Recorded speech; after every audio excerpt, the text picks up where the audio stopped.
আসসালামু আলাইকুম, আশা করি সবাই ভালো আছেন। কয়েকটা ব্যাপার একটু দৃষ্টি আকর্ষণ করার চেষ্টা করছি। বেশ কিছু অভিযোগ কয়েকটা অনলাইনে ঢুকে দেখলাম এবং আমার মনে হলো এই ব্যাপারগুলো সিরিয়াসলি অ্যাড্রেস করা উচিত। এই জায়গায় ঢাক ঢাক গুড় গুড় করার কোনো সুযোগ নাই। অনেকে নানাভাবে জাস্টিফাই করার চেষ্টা করে, কিন্তু সেই জাস্টিফাই করার চেষ্টা মানে একটা পাপ দিয়ে আর একটা পাপকে ঢাকার যে চেষ্টা, আমার কাছে মনে হয় এটা অত্যন্ত নিন্দনীয় একটা কাজ।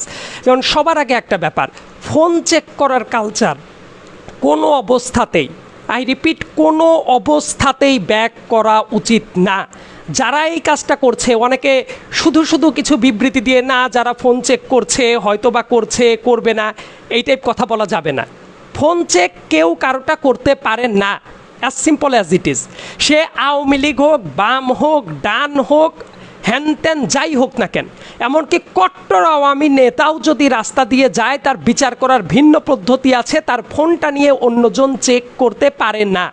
এইটাকে নিয়ে যদি অনেকে ডিফেন্ড করার চেষ্টা করে, আমি বলবো এটা অত্যন্ত ভুল একটা কাজ, এবং যারা এই ধরনের কাজ করবে তাদেরকে সরাসরি পুলিশের উচিত অ্যারেস্ট করে নিয়ে যাওয়া। কারণ ওই আওয়ামী স্টাইলে, ছাত্রলীগের স্টাইলে সেম কাজটা হইতে পারে না। ডানে বামে কোনো কথা নাই, কোনো এক্সকিউজ নাই, এটা শক্ত হাতেই দমন করা উচিত। তারপর আর একটা ব্যাপার, সাংবাদিকদের কাজে বাধা দেওয়ার মতো কিছু ঘটনা কালকে দেখলাম এবং কিছু রিপোর্টেড কিছু ঘটনা। সাংবাদিকদের কাজে বাধা দেওয়ার কাজ কোনো অবস্থাতেই করা যাবে না। ফ্রিডম অফ প্রেস নিশ্চিত করার দায়িত্ব ছাত্রদের, সরকারের, প্রত্যেকের, এবং প্রত্যেকের কাছ থেকে অ্যাকম্পানি করতে হবে। ফ্রিডম অফ প্রেসটাকে কেন বারবার করে লঙ্ঘন করা হবে?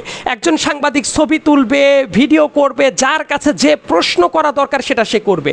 ওই আওয়ামী আমলের মতো প্লিজ সাংবাদিকদের কাজে বাধা দিবেন না। মানে সাংবাদিকদের কাজে বাধা দিয়ে কেউ যদি এটা জাস্টিফাই করার চেষ্টা করে, আমি বলবো নতুন বাংলাদেশে এইটা হওয়া উচিত না।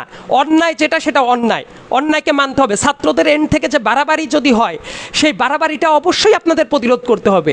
তো আপনারা যদি শুধুমাত্র ছাত্রদেরও সমালোচনা না করতে পারেন, সেটা তো বাংলাদেশ হইতে পারে না। এই ব্যাপারটাও আপনাদের সমালোচনা করা উচিত। মোস্ট ইম্পর্টেন্টলি আর একটা ব্যাপার আছে, রাস্তাঘাটে চেকপোস্টের নামে, পাহারা দেওয়ার নামে বেশ কিছু জায়গায় অতিরঞ্জিত কিছু ঘটনা ঘটছে। এই কাজগুলো প্রতিরোধ করা উচিত এবং এই কাজগুলোতে শক্ত পদক্ষেপ নেওয়া উচিত। ছাত্ররা জন্যই যদি সব কিছু করতে পারে, এই কাজটা কিন্তু করা উচিত না। কালকে আর একটা খুবই খুবই মানে ইলিগ্যাল একটা কাজ দেখলাম, সেটাকে অনেকে প্যাট্রোনাইজও করছে দেখলাম, যে ছাত্ররা, কয়েকটা ইউনিভার্সিটির স্টুডেন্ট, প্রাইভেট ইউনিভার্সিটির কয়েকটি স্টুডেন্ট দেখলাম আবাসিক হোটেলে গিয়ে তারা নিজেরা রেইড দিচ্ছে। তারা নিজেরা এই যে রেইড দিল, রেইড দিয়ে দুইজনকে ধরে নিয়ে আসলো, প্রাপ্তবয়স্ক দুইজনকে। আমি রিলিজিয়াস পয়েন্ট অফ ভিউ থেকে কথা বলবো না, কারণ তাদের কাজটা রিলিজিয়াস পয়েন্ট অফ ভিউ থেকে অনৈতিক হইতে পারে, গুনার কাজ হইতে পারে, সেটা ডিফারেন্ট হিসাব, সেটাকে আমি সাপোর্টও করবো না। কিন্তু কেউ যদি বাংলাদেশের ল যদি ভায়োলেট না করে এবং তারা যদি প্রাপ্তবয়স্ক হয়, তাদেরকে গিয়ে হোটেলে গিয়ে রেইড দিয়ে বাইরে নিয়ে আসার এখতিয়ার ছাত্রদেরকে কে দিল? পুলিশ কোনো অনৈতিক কাজ হলে সেটা ধরতে পারে। এই যে বাড়াবাড়ির যে কাজটা হচ্ছে, এই বাড়াবাড়ির কাজটা অত্যন্ত নিন্দনীয়। কেন ছাত্ররা হোটেলে হোটেলে গিয়ে রেড দিবে? কেন তাদেরকে? এবং আরেকটা নিন্দনীয় ব্যাপার, তাদেরকে রেড দিল এবং তাদেরকে মিডিয়া এসে, কয়েকটা 2-3টা মিডিয়া দেখেছি, সেটাকে নিয়ে আবার তারা ভিডিও করে নিউজে প্রচারও করছে। সো এই কাজটা হওয়া কখনোই উচিত না। দেখেন, প্রত্যেকেরই না একটা ল্যান্ডমার্ক আছে। সুবিধাজনক টাইমে অনেকে অনেক কথাবার্তা বলে। যেহেতু আওয়ামী আমলের অনেক অত্যাচার, নিপীড়নের পরিবেশের ভেতর থেকেও আমরা অনেক প্রতিবাদ করেছি। আমরা বাংলাদেশকে ওই লেভেলে দেখতে চাই না যে জায়গাতে আবার ওই কালচারগুলো ব্যাক হোক। ফোন চেক করার কালচার, সাংবাদিকদের বাধা দেওয়ার কালচার, এই রাস্তায় রাস্তায় রেইড দিয়ে বেড়াবে, এই কাজ ছাত্র তো দূরে থাক, অন্য কারোই করা উচিত না এবং এটার তীব্র সমালোচনা করা উচিত। এবং যারা পুলিশ আছেন যদি এই ধরনের কাজ করে, আপনারা ওইটাকে প্যাট্রোনাইজ না করে বরং তাদেরকে অ্যারেস্ট করেন যারা এই কাজগুলো করছে। এইবার আর একটা ব্যাপার আছে, এই কথাগুলো যখন ঘটছে, অতিরিক্ত একটা সুশীল গ্রুপের জন্ম হয়েছে। একটা কয়েনের কিন্তু দুইটা পৃষ্ঠই আছে। দেখেন, আমাদের সমস্যাটা কি, আমরা দুইটা পৃষ্ঠ দেখি না। কেউ আছে যারা শুধুমাত্র একটা পক্ষের দোষ দেখে আর একটা পক্ষের দোষ দেখে না। আমি এই জন্য প্রথমেই যে ফল্টগুলো ছাত্রদের এন্ড থেকে হচ্ছে, বাড়াবাড়ির কালচারটা হচ্ছে, এই ব্যাপারগুলো সমালোচনা করলাম।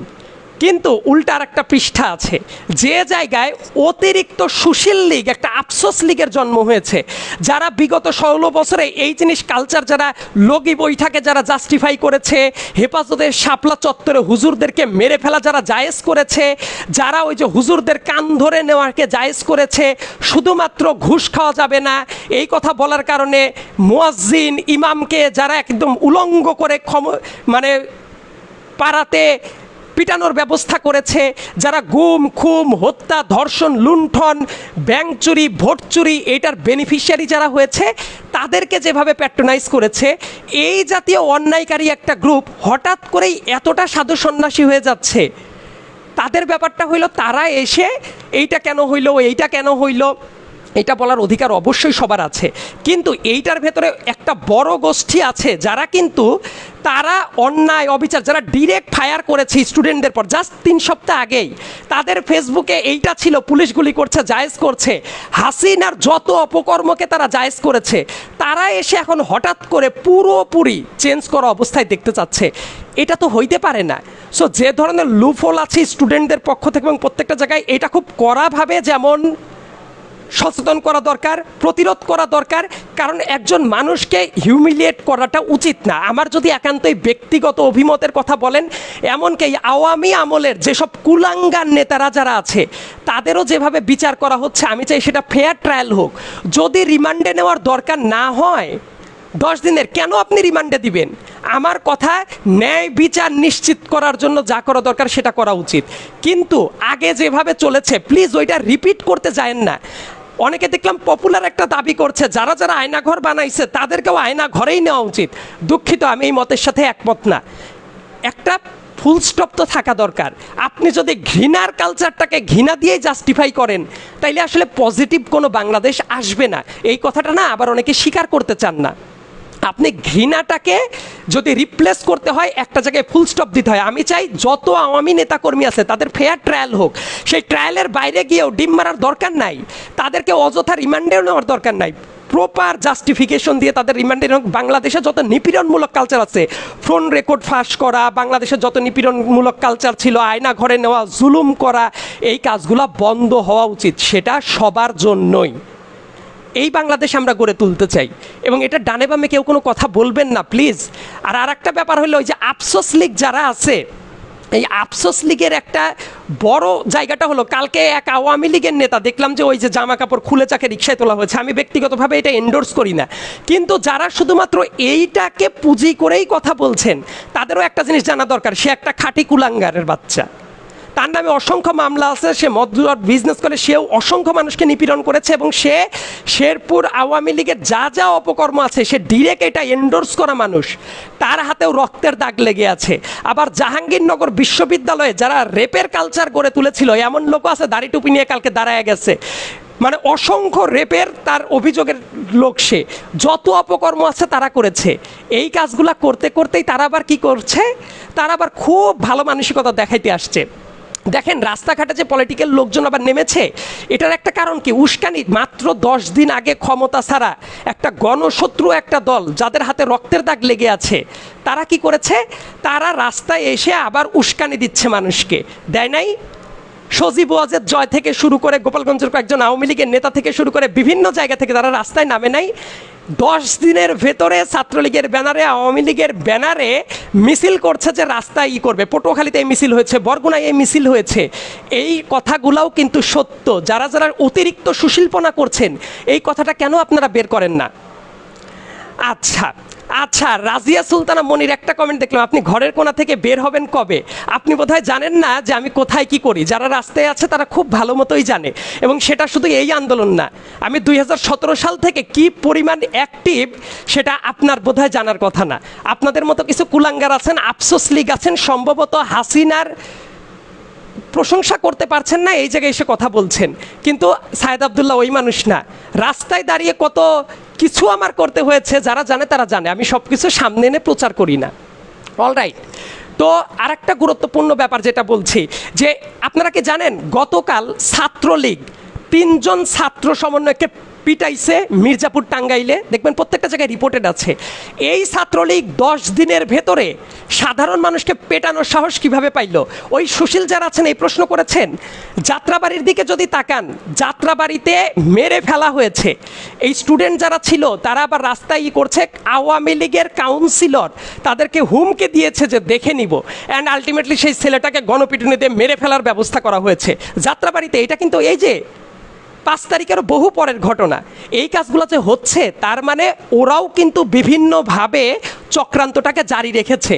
এত বড় গণহত্যাকারী একটা দল, তারা এখনো কিভাবে এত দ্রুত রিএনফোর্স করে রাস্তা দখল নিতে চায়, সেই ব্যাপারটা নিয়ে আপনি কেন কথা বলেন না?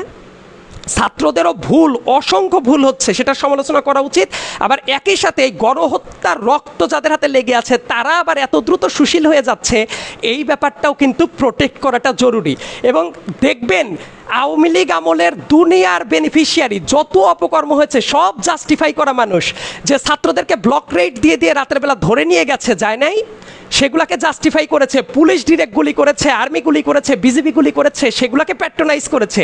হঠাৎ করে এসে এখন না না অন্য কারো মানবাধিকার লঙ্ঘিত হইতে পারে না, এই যে অতিরিক্ত সুশীল যে বাহিনী, এই সুশীল বাহিনী যাতে আপনাদের কাছে স্পেস না পেয়ে যায় সেটা নিশ্চয়তা জারি করাটাও কিন্তু আপনাদেরই দায়িত্ব।